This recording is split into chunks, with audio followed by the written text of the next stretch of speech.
اس پہ کہ یہ کزنیں شادی بیاہ کے موقع پہ لڑکیاں ڈانس کیسے کرتی ہیں مردوں کے سامنے.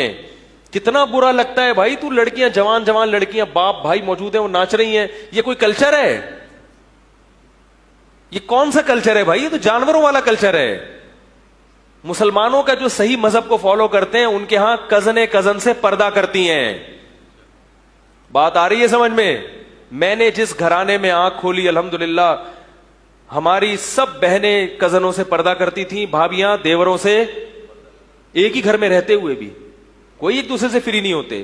حالانکہ احترام اپنی جگہ, احترام بھی ہے, عزت بھی ہے, ان کا خیال رکھنا بھی ہے, مگر سامنے بیٹھ کے گپے لگانا, فری ہونا, یہ تو اب میں جب گھروں میں لوگوں کے دیکھتا ہوں یار کزنوں سے مصافحہ کر رہے ہو, وہ شادی میں تمہارے سامنے ڈانس ہے, اس کے باپ کو کچھ نہیں ہو رہا, اس کزن کو تو مزہ آ رہا ہے کزن کے سامنے ڈانس کرتے ہوئے, لیکن اس کے ابا کو کیا ہو رہا ہے؟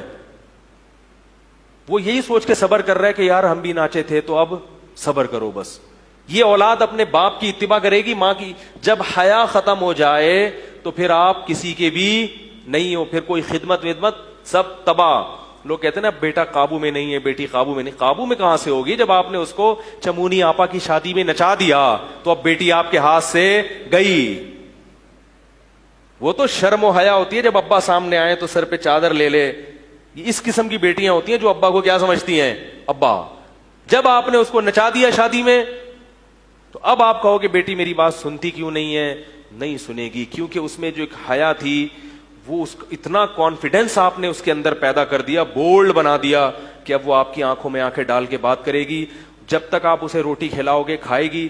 جس دن آپ کی غربت کی وجہ سے روٹی کا ناغہ ہو گیا تو وہ آپ کی آنکھوں میں آنکھیں ڈال کے کہے گی کہ جب کھلا نہیں سکتے تھے تو پیدا کیوں کیا. بات آ رہی ہے سمجھ میں؟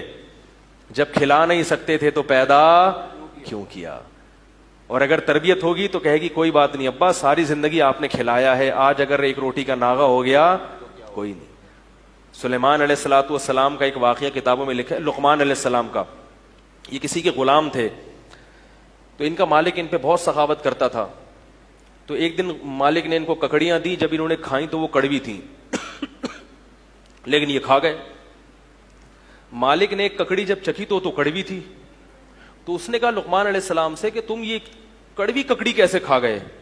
کہتا ہے ساری زندگی آپ نے میٹھی ککڑیاں کھلائی ہیں, آج جب منہ میں کڑوی گئی تو مجھے شرم آئی یہ کہتے ہوئے کہ یہ کیا ہے؟ کڑوی. میں نے کہا کھا لو بس. یہ شکر گزار لوگ ہوتے ہیں, شکر گزار اولادیں ہوتی ہیں. اور آپ کو جو بول فلم جو آئی تھی نا اس کے ڈائلاگ وہ کیا سکھا رہے ہیں آپ کو؟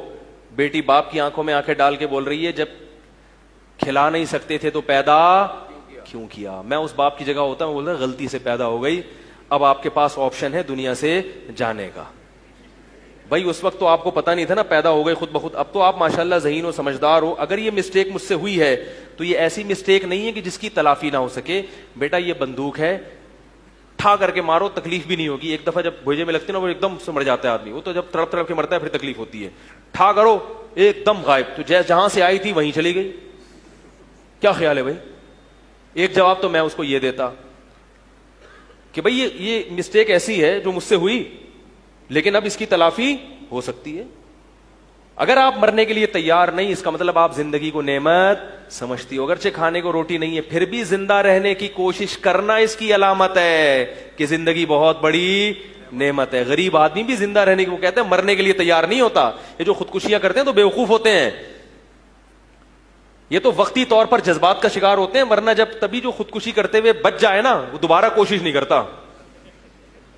حقیقت ہے, وہ ویسے ہی ٹھیک تھا بھائی.